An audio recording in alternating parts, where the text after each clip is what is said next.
দর্শক স্বাগত জানাচ্ছি খবর সংযোগ থেকে। আমি এই মুহূর্তে আছি বসুন্ধরা আবাসিক এলাকায় যে এভার কেয়ার হসপিটাল আছে সেখানে অবস্থান করছি। আপনাদের বলে রাখি যে বেগম জিয়া কিন্তু বেশ কিছুদিন হলো অসুস্থ হয়ে এই হসপিটালে ভর্তি হয়েছেন।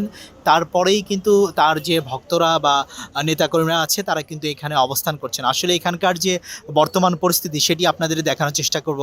আমরা আরেকটু বলে রাখি যে বেগম জিয়া কিন্তু বাংলাদেশের সাবেক প্রধানমন্ত্রী। তার যে ভালোবাসা, তার যে সেই নেতাকর্মীরা আছে তারা কিন্তু তার অসুস্থ হওয়ার পর থেকেই কিন্তু এই হসপিটালের সামনে ভিড় করছেন এবং তার যে আরোগ্য লাভ করছেন সেটি কিন্তু চিত্র দেখেছি। এখনও কিন্তু আমরা দেখতে পাচ্ছি সেই বিভিন্ন জায়গায় কিন্তু এখানে তার যে যারা শুভাকাঙ্ক্ষী আছে তারা কিন্তু অবস্থান করছেন এবং সংবাদকর্মী এবং আইন শৃঙ্খলা বাহিনীও কিন্তু এখানে অবস্থান করছেন। দর্শক আসলে যেটি তার নেতাকর্মীরা বলছেন যে দীর্ঘদিন যে আওয়ামী লীগ ক্ষমতায় ছিল সেই শেখ হাসিনার আমলে কিন্তু বেগম জিয়াকে মিথ্যে মামলা দিয়ে কিন্তু তাকে কারা দণ্ডে পাঠানো হয়। তার পরেই কিন্তু বেগম জিয়ার যে শারীরিক অবনতি সেটি কিন্তু আমরা দেখতে পারি।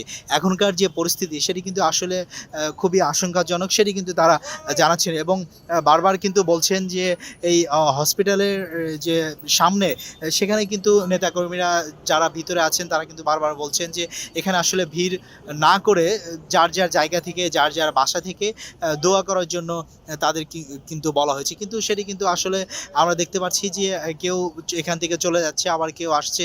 কিছুটা ভিড় কিন্তু এখানে দেখাই যাচ্ছে। তবে ভিতরের যে পরিস্থিতি সেটি আমরা যতটুকু জানতে পারি যে বেগম জিয়াকে অনেকেই দেখতে গিয়েছিলেন এবং সেখানে কিন্তু দেখার জন্য যে স্পেস সেটি কিন্তু খুব একটা সবার জন্য উন্মুক্ত করা হয়নি।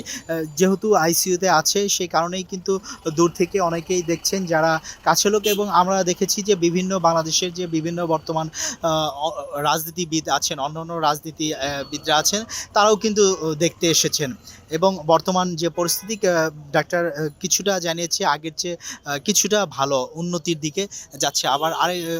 আবার অনেকেই বলছে যে যে আস্তে আস্তে হয়তো সুস্থ হওয়ার সম্ভাবনা আছে, সেটি কিন্তু আমরা তাদের কাছ থেকে জানতে পেরেছি এবং বিশেষ করে আমরা দেখেছি যে তার যে শুভাকাঙ্ক্ষী এবং তার যে ভক্তরা তারা কিন্তু প্রতিনিয়তই এখানে আসছে এবং তার জন্য আরোগ্য লাভ করছে। আজকে কিছুটা কম দেখা গেলেও কিন্তু আসলে বিকালের এবং সন্ধ্যার দিকে আসলে কেমন পরিস্থিতি হয় সেটি কিন্তু আসলে বলার অপেক্ষা থাকে না। দর্শক আমরা আরেকটু জানতে পেরেছি যে যেটা তারেক রহমানের দেশে আসা নিয়ে আসলে এটা কিন্তু একটি ধোঁয়াশার ভিতরে রয়েছে। অনেকেই বলছে যে হয়তো তারেক রহমান দেশে আসবেন,